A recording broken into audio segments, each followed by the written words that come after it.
Well, tomorrow is the long anticipated presidential debate between President Donald Trump and Joe Biden. All eyes will be watching the two candidates, and many voters really look at body language to get a sense of whether or not the candidate is right for the job. So that's what Blanca Cobb and I are going to talk about today, ways to read a candidate's body language. Very interesting stuff here. So Blanca, right off the bat, what should voters be looking for in each candidate's body language?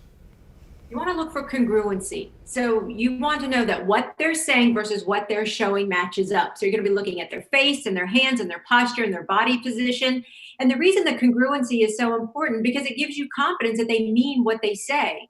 It's just like if you ask somebody if something is wrong and they go no, but you notice my facial expression, it says something entirely different. So that's why the congruency is so important.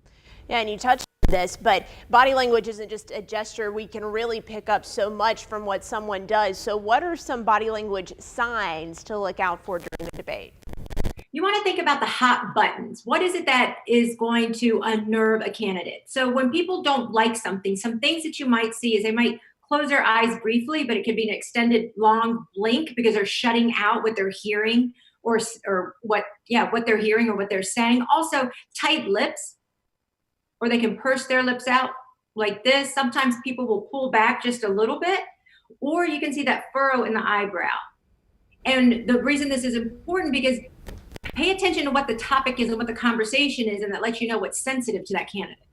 Interesting. And also just listening to what the candidate is actually saying. Blanca, why is that so important? Tell us more. Candidates are going to talk and they're going to tell you their position, but when a question is asked, you want to make sure that they're answering the question that was asked. Sometimes a candidate will sidestep.